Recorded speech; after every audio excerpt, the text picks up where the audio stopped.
Welcome to the Circuit of Success. I'm your host, Brett Gilliland, and today I've got Rob Dube with me. Rob, what's going on, man? How are you? I'm doing great, Brett. Thank you so much for having me on. It is an absolute Absolutely. honor. Humbled to be here with you. Well, humbled to have you. I read a blurb about you in a book. One of my favorite authors, Gino Wickman, who's been on the show, and obviously one of your business partners. And in the second book within the book, but the EOS Life, I read the Traction book. I've read, and so came across your name in there. Stopped reading, said, I'm going to hit this guy up on LinkedIn. Your people get with my people. And next thing you know, we've got a podcast going on here, man. So I'm fired up to have you. It's good energy. It's good energy, yeah. Brett. Well, that's a great book. That's a great book. And so, but also you are the author of Do Nothing, the most rewarding leadership challenge you will ever take, which I can't wait to talk about. And you are the co-CEO of a company called imageOne. You're up in Northern Michigan. I'm here in St. Louis. A little bit of temperature difference today, but that's okay. And you can probably see right here this little red hat. I did. Do you remember this? And I do. You remember that in 2006? I do remember it. My son and I were at one of the games, and he wasn't happy when we left. I'm sorry. You know, we get beat a lot, so I can say that to some people and have some fun. Yeah. But anyway, man. I love it. I love it. What makes you the man you are today, Rob? I know it's a big question, but you don't just write books and co-CEO of a big company and the things you're doing around the world. And so just really anxious to kind of dive in the nuts and bolts on what's made you the man you are today. I mean, there's a lot there, but it has a lot to do with having interactions with people like yourself. And, you know, anytime we meet wonderful people in this world, or maybe even not so wonderful people, they have an impact on us and, you know, kind of shape the way we become and show up in this world. So it's, as you or any of your listeners, it's a lifetime journey of these sorts of interactions that we've had that help shape us. In my case, the Cliff Notes version of my story is growing up, having some challenges as a youth within my family, and not knowing, you know, kind of how to cope with those, acting out in different kinds of ways. After college, starting a business with my best friend 30 years ago, actually this year. And prior to that, we were selling these lollipops, blow pop lollipops out of our locker in high school, stayed together, started the business 30 years ago. And it was stressful starting a business with your best friend. It was fun when we were selling blow pops, but when we got out of college and we had to make a living, it was the real world. It was the real world. Yeah, exactly. And I'd gotten married a year after that. And then my wife and I had our first child. And so all this sort of angst that I had built up as a youth, you know, really was showing up during that time with all these kind of stressful but exciting events at the same time. And I just knew something didn't feel right. And as a result, I, you know, went to therapy and learned a lot about some of the causes and effects. And another thing that sort of speaks to the book I wrote, I learned about mindfulness. And that became something that was very useful and impactful in my life. And that's what I write about in my book, Do Nothing. Awesome. Well, we'll dive into that in a little bit, but talk to us about that therapy, that big word, the T word, right? That a lot of guys sometimes don't want to talk about. I've had a business coach for years that's helped me a tremendous amount. But that can sometimes, you know, I think especially as guys, we can come across weak or it's this or it's that, but I'm proud of having a business coach and they've helped me tremendously, the ones I've had over the years. So how hard was it for you to say, you know what, man, I need to go get help or I need to go do this and dive into that part of your life? How was that? So it was 25 years ago. So thankfully the world has advanced in their thought process around mental health. But back then it was definitely challenging. Fortunately, you know, Joel, my best friend and business partner, was somebody that I had a high level of trust with. And I just shared with him what I was struggling with. And I said, do you know anybody? Funny story, he was getting married at the time that he was engaged. They were going to, he's Jewish, and they were going to the rabbi every week as part of the process to to, and getting married. And so he asked the rabbi, and he said, do you happen to, I have a friend, do you happen to know anybody, a therapist that might be able to help him? And the rabbi said, "Oh, you have a friend, huh?" Insinuating it was him. Right. So Joel never let me forget this. But that's how, just speaking with somebody close to me, reaching out for help. And it was the best thing I ever did. It was really the best thing I ever did. And I went to therapy for many, many years, and it was really useful.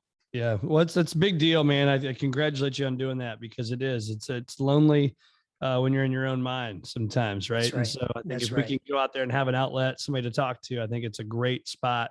Great use of time, great use of money, because they're not free. And I know I've spent a fair amount of money on that stuff, but it's the best money, some of the best money I've ever spent. So yes. When I was doing my research, I was fired up to talk to you about this, because I think so many things we do when we're younger help result in the things we do when we're older. And it's funny, I was literally just talking to my best friend, Derek Meinhardt, since third grade yesterday. And I was talking about, I used to sell lemon heads and crybabies out of the pockets of my pants in junior high and high school. Literally, my parents, I'm an only child. We'd go to Champaign, Illinois. That's where you go to shop when you live in Mattoon. And we would go to this place called Sam's back in the day. And I'd buy these huge containers of lemon heads and crybabies. And it was $0.25 a piece, or you get 5 for $1. And I'm coming home every day, probably like you, 13, 15, 20, 25 bucks in cash. Like, this is awesome. And then I read that you had a lollipop business. So tell me about that, man. What made you start that? And do you believe your entrepreneurial journey started back then? It did. It no doubt did, because somehow we got the idea, and I wish I could remember how or why, but Joel's uncle owned a drugstore, and we decided to sell the blow pops. They have the gum in the middle, and he sold us, them by the box, which had 100 of them, and they were a nickel each. So you buy the box and you sell them for $0.25, like you were saying. Yeah. And same thing, we'd come home, we'd have these pockets full of quarters, and 25, 50 bucks or something. The kids would be lined up we'd skip lunch. We'd just go to a certain spot in the school, and everyone line up, and they flew out the door. I mean, we couldn't keep them in stock. It was the best.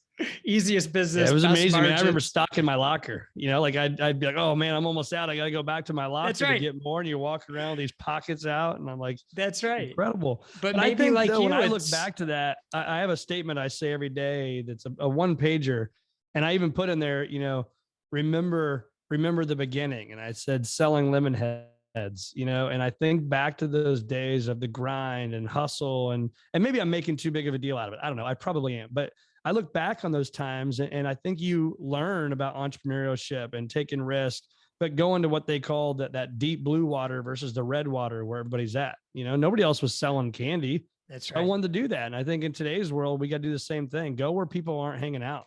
Yeah. And I think it is a big deal, actually. I do. I mean, and I think it's even a bigger deal that you keep that right at the forefront, and you remember where that spark came from, because let's face it, business isn't always, the easiest thing in the world. You experience challenges, you have ups and downs, but there was something that sparked, something that got you going at the outset. And I think it's important to tap into that, especially as we get older, and remember, where that came from, and that excitement, and maybe just to help you through a tough day, or even just if you're in a strategy session or something, you're just thinking about, wow, we've come a long way here. Let's not forget. No, you're absolutely right. You are absolutely right. And well, we could go on and on about our lollipop business, but let's talk about the circuits of success, hence the name of this show. I talk about all the time your attitude, your belief system, your actions that ultimately get results. Okay, those are the 4 circuits. So when you hear those, attitude, what comes to mind for you? Well, I think a bit about leadership, and I think about showing up as your best self every single day, wondering how you can serve those around you. So I would lean more towards thinking about an attitude of servant leadership versus command and control. Okay. So tell me that when you say command and control, talk more about that. Command and control is, this is what I need you to do. Go do it, and do it this way. That's commanding and controlling. Servant leadership is, you know what you need to do. How can I be useful to help you succeed? And if it's nothing, then I will get out of your way. Yeah. And how many employees do you guys have, Rob? We have 67. Okay. So 67 employees. So what do you think is the hardest part for you from a culture standpoint? Or what do you guys do to excel the culture and make it a great place to work? Because you've won all these awards, right? For best company to work for. I think one of them was even maybe coolest company to work for, or something like that. So what's that like? And what are you guys doing, you and your best buddy there, to make sure you're focused on culture? Well, hopefully, first and foremost, we are getting out of the way, and we spend a lot of time recruiting and vetting amazing people to come do a much better job at the work that needs to be done than my best buddy and I. Yeah.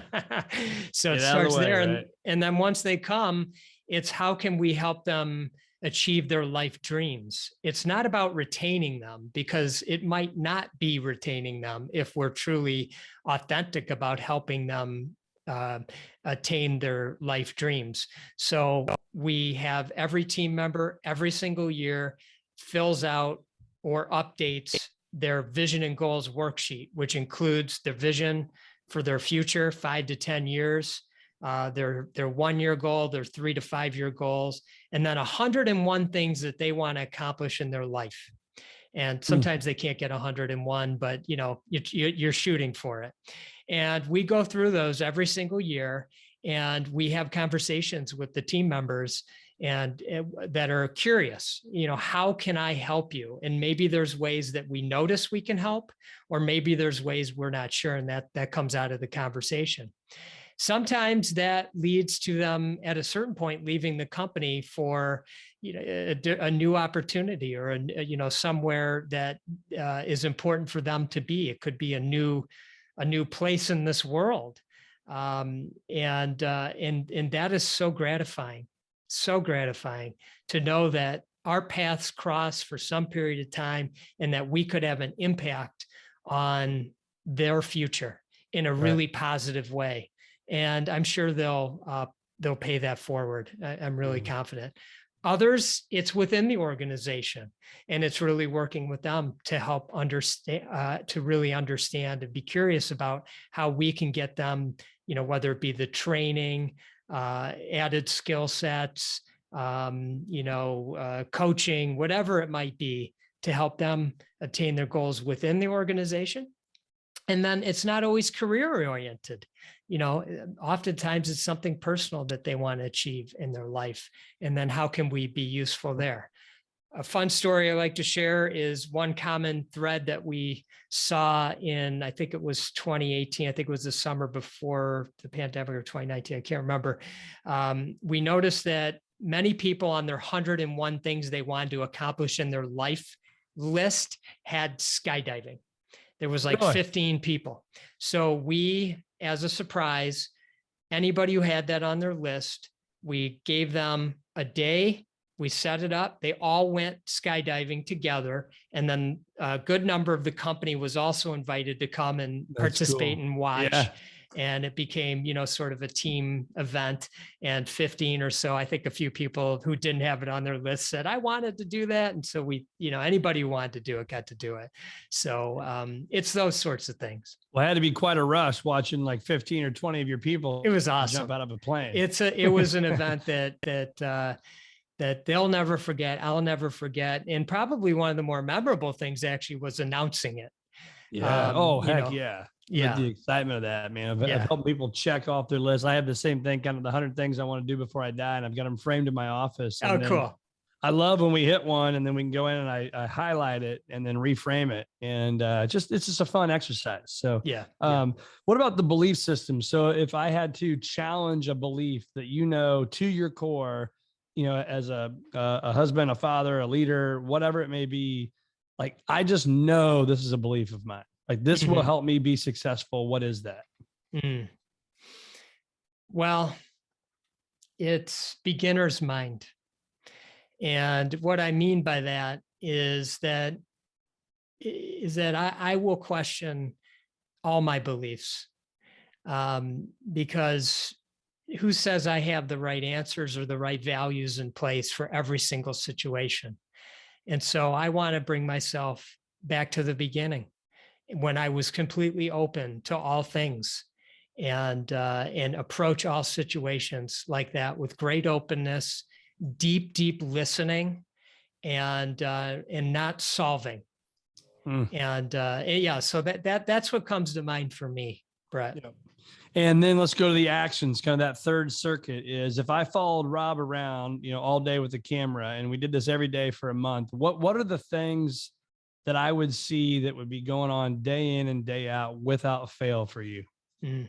Well, something that's been useful for me, and I'm not suggesting it would be useful for everybody, but each evening, as I look ahead to the next day, I have the top 3 most important things that I need to accomplish to move forward towards my goals. And when I say my goals, that encompasses the company's goals and things of that nature. I have the same thing that I do each week and each quarter and each year. And so those would be actions that I believe help create traction or momentum to move towards the big picture.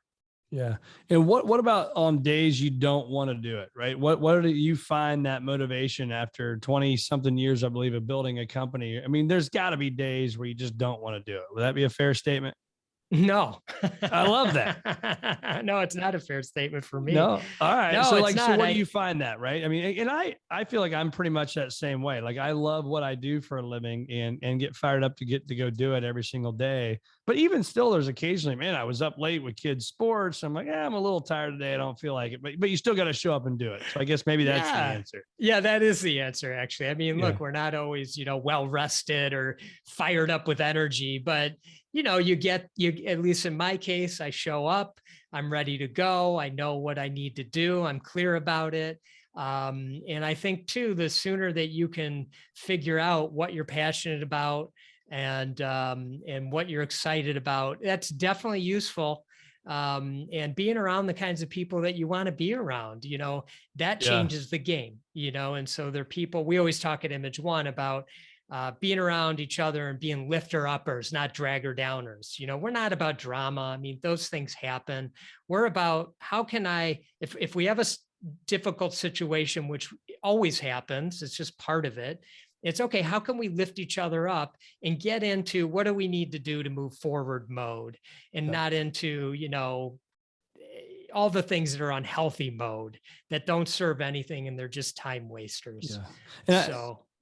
Yeah. So I'm glad you brought that up, because that's one of the things I love to talk about. I call it the bounce back theory. The most successful people I've ever been around get difficult news and they bounce back very, very quickly. Right. Yeah. So what would you say for you is, how do you do that? How do you have the quote unquote pity party and then get over the bad news and move on, so it's not, lingering for days and weeks and months? That's such a great question.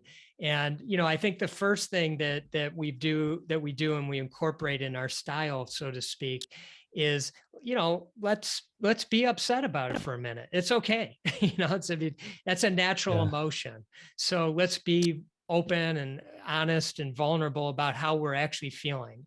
Once we've given ourselves the space to do that, let's look at where we could have done better, just with support. Not like in a negative way, but in a really supportive way. We're going to make mistakes. We're going to make poor decisions. And we just know that that's the past and there's nothing we can do about that. All we can look at is the present moment and what we can learn from that situation. And then if in the worst case scenario, sometimes you said pity party, we use that too. We'll say, okay, 24-hour pity party and tomorrow it's over. Okay. So have your moment. And then tomorrow, let's move forward with positive energy. And so it's just giving the space, I think, to have that quote unquote pity party and then move forward with resilience tomorrow, knowing that you're a better person and you're wiser for it. Yeah. I mean, would you say there's got to be a significant amount of clarity on where you're going? I think, because it's easy to say, just have 24 hours and get over it. But, we've all dealt with bad news as business leaders, as human beings. And I think there's still that thing sometimes, for me, I'm so competitive, that can really piss you off 2 days, 5 days, 7 days from now. But I think the key moment is taking the steps forward to do things about it now, so it doesn't linger every day, all day, but it's probably going to come back in our minds a little bit. Would you agree? Well, yes, but there's tools for that. And it's understanding the nature of our mind and where it goes and the stories that we create and how big that they can become. And when we see recurring themes happening in our mind, they might be different situations, but they could be, the same theme over and over again. And that means our minds are wired a certain way. And we can work on that. We can pause and notice when we see a theme, when we see a common theme coming up, and we can learn to rewire and say, okay, stop. This is what's happening. I noticed it. Now I'm going to move forward with resilience, or I'm going to move forward in a different sort of way than I normally do. And then it comes up again later, stop.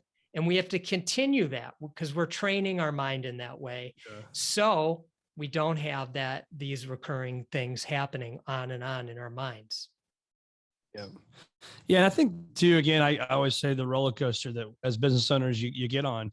It's easy to say that. Again, I've said this earlier, hard to do, but again, I mean, how clear are you on where you want to go personally and professionally? Well, I'm very clear. I mean, I have a stated 10-year vision, and it's written in a way where it's as if it's happening at this moment. It's a story. Now that just happens to be the way I create my vision. There are many ways to do it. But I'm very. So how did you do that? I did it with my wife, which is another thing I love to share because this isn't just my journey. In my case, I have a partner along with me. And when I say that, I mean a life partner through my marriage, and somebody who's very important to me, obviously. Yeah. And so we sat down and we said, what are we proud of from the past? And where do we see us going in the future? And we picked 2026 as that date. And this was back in 2016. And so then we started to bullet point out things that were important to each of us.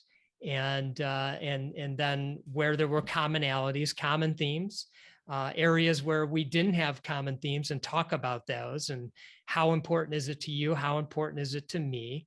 And then picking a date and beginning the process of writing it out and what it vividly looks like. Where are we? What are we doing? What has transpired? How has it made us feel? What's going on in our life at this moment?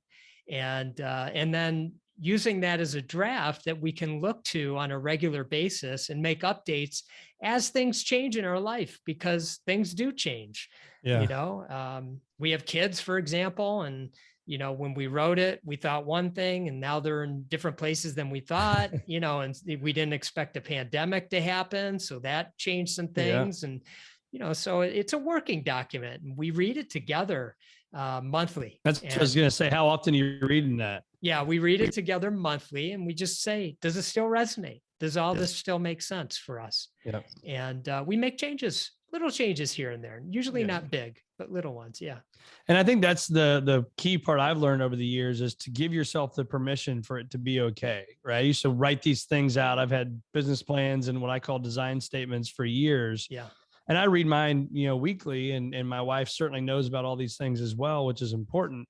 But I think it's okay to not think it's got to be perfect and everything's just going to work on it. Right. It's like you said, it's kind of a living, breathing document that it's okay that it's going to change. That's right. Things change in our lives, and that's okay. Not beat ourselves up over it. That's right. Yeah. And I love that you read it weekly. And, I think that the more often that we can read our vision and review our goals, the more they get ingrained into our mind. And it just, it's as if you just start doing things in some way, right? Because it's just there. I mean, I noticed that with our vision, and I do read it weekly. It's just my wife and I sit down monthly. And, and I have found that I start doing actions unconsciously that are moving towards that vision. Yeah. And I think it's a really valuable exercise, and it doesn't take that long either. No, absolutely not. And I think, again, that's that action piece that I talk about in the circuit of success, because I'm not a hockey player, but if I were, I would say the analogy of, what if you had the best slap shot, right? You had the best slap shot in the world, but you didn't know how to ice skate. Could you be a hockey player. Well, no, right? Well, same thing. Pick your industry, whether it's investments, being an attorney, an accountant, doctor, whatever it may be. You may be the best, but if you don't take action to go out and do things and build your business, you're never going to be the best in your industry. And I think that's where people have to get is don't have that, was it paralysis by analysis? Just go out, make it happen, take the first step, like you said, take action, and then things start to come together when you mix it with a good attitude and a belief system. Yes. Ultimately, you get the results. So, so for you, I mean, I'm sure you're helping people with this all over as well, but you know, I just had a discussion of last week, 2 weeks ago with a person who's been running a business for 20 something years. They've been very successful, you know, from the outside looking in, you'd be like, what's this guy's problem? Right. But at the same time, it's like, what is it that's next? And I keep talking about the clarity for that. And I think for people, it's key to have a lot of clarity in your life. So again, I know you've got this document, but walk us through, if you will, what's that look like for you and your wife? Are you taking time away from the business every week to work on it? Are you just kind of sitting in a quiet spot, dreaming about it? What does it look like and how are you designing it? Well, as far as taking action on the vision, just so I'm clear. Yeah, taking action on it, but even creating it.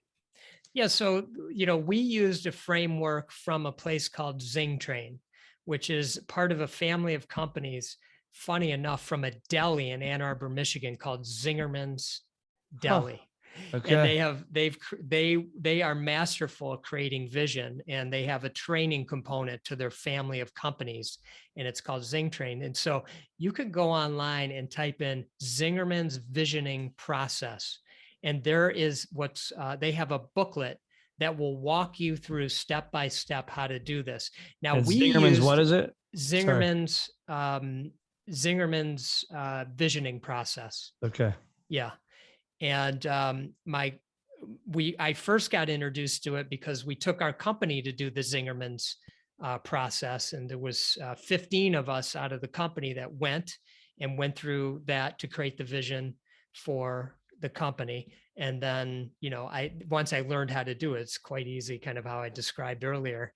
You know, my wife and I sat down and did it for our personal vision. Yeah. Okay. I love it. And I think it's taking the time away. I mean, it's another great example, right? Takeaways for people. You probably spent some dough, right? You spent some money to go and you met with people and you took your team and you did it. And I think that's a big commitment. That's a big deal. So talk to us about this book you wrote called Do Nothing, the most rewarding leadership challenge you will ever take. But I'm curious, man, do nothing. Could you imagine? No. And actually I can't wait to hear why, because not I know in there's this something world. behind it. Not in this world. We're too fast moving. And frankly, that's part of what I challenge in there, is, you know, things are coming at us so fast. And how can we really cultivate a true sense of mindfulness? Now, for me, I learned this through meditation.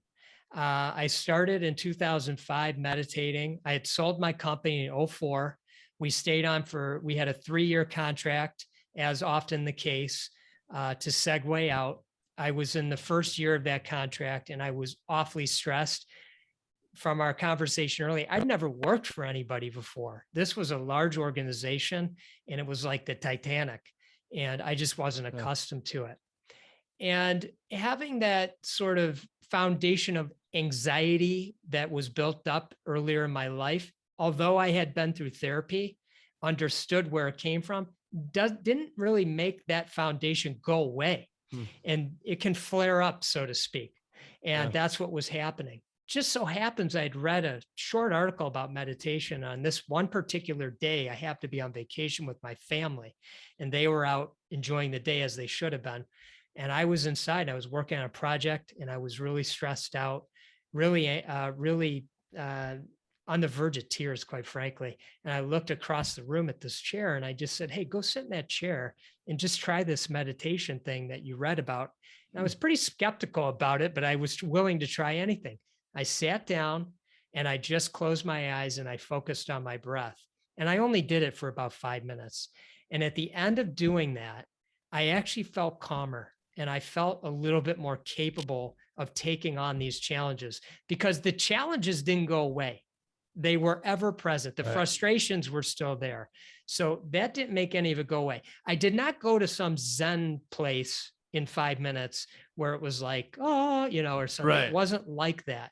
What it was, and I realized this is a tool that can help me in my life be more mindful and recognize what's happening, recognizing these triggers, and then being able to pause in that moment between stimulus and response, where I can choose how I would like to respond. Now, that pause between stimulus and response, that's a quote actually I use from Viktor Frankl, who's a Holocaust survivor. Yeah. And he's the author of the best-selling book that I highly, highly recommend your listeners pick up at some point. It's called A Man's Search for Meaning. And he learned how to pause in that moment between stimulus and response, while in line to potentially his death, and finding the beauty in that moment. And when you start to find the beauty in these spaces in your life, the anxieties, the dramas, all the things that are going on, they take on a different quality. And that's the magic of the practice of meditation. Yep. And so that's what I write about in the book. Somebody asked me, what do you do when you're sitting there? And I go on these meditation retreats as well. And so somebody said, what do you do when you're sitting there? Or you're on these meditation retreats? I mean, just sitting around doing nothing. And I said, well, it might seem that way, but actually it's the hardest work you'll ever do, which is the second part of the book, or of the title. It's the most rewarding leadership journey you'll ever take, because it'll be the hardest thing that you ever do. You are not wired from the time you came out of the womb. You have been going and thinking and doing. You have not stopped to slow down, and vacation does not count. I don't care if you're sitting on a beach reading a book, you're doing. Yep. What's it like to pause and get back to the basics and recognizing this beauty of the present moment? Yeah. And it's quite remarkable when you're able to do it. It's incredible, man. I'm a huge meditator. And, when I first started, gosh, this was probably back in 2013, 14, somewhere in there. And I remember 5 minutes felt like a lifetime, and then now, get to the point where 5 minutes, I'm like, oh my gosh, we're not even getting started yet. But I think it takes a lot of practice. Wouldn't you agree? Because it also, for me, I deal with anxiety big time. And I think for me that when I first started meditating, it actually made me a little bit more anxious. Yes. And sometimes would even get a little lightheaded or a little dizzy, things like that when I would do it. So then I'm like, well, this doesn't work. Like, these people are freaking quack jobs, right? Like, this isn't, I don't know what they're talking about. But then you keep reading about it, you keep studying it, and you learn more and you learn more. And now I think it's cool is that you probably are this way too. Is if I'm feeling some anxiousness in a meeting, I can kind of meditate in the meeting without people knowing. Are you that way? Yeah, you're pausing, you're focusing in on your breath, you're recognizing the stimulus that's happening, that's starting to work you up. And then through your practicing, because what you're doing in the meeting is putting it into action. Yeah. The practicing is sitting down for 5, 10, 15, whatever amount of time a person does it, to recognize the thought pattern, and then to learn how to pause before you react. So yes, that to answer your question, that's how I would characterize it. Yeah. Have you ever checked out Aerofit? Have you ever heard of that? No, I haven't. So it's something I've incorporated about 3 months ago now into my breath work or my meditation, whatever you want to call it. And it's literally like a mouthpiece type thing that you use. And it's a guided meditation, guided breathing of different things. So you want to work on better sleep or less stress or performance in working out, whatever it may be. It's got all these guided things you go through. And I'm telling you, the amount of breath I can take in and out now in my meditations are off the charts. And so it dials it in to where it gets harder to breathe in and out with this thing. So fantastic. It's called Aerofit. I'm not paid to say that. It's just something that's really helped me. Great resource. It's really, really cool. So, you and I like sports. We were talking a little bit before. Yeah. And I like to use sports analogies or music analogies when we talk about practice, because people, as you mentioned, when they do a meditation, oftentimes they get discouraged. And what I like to share is this is something that you work on for really a lifetime. It's a never ending practice. And when you think about the sports analogy, the best players on the team, whether it be, any of the top sports, football, basketball, baseball, hockey, soccer, any of those, the best players are always the last one in the gym or on the field or whatever. They're working on their shot or their swing or whatever late into the evening. Everyone else went home, right?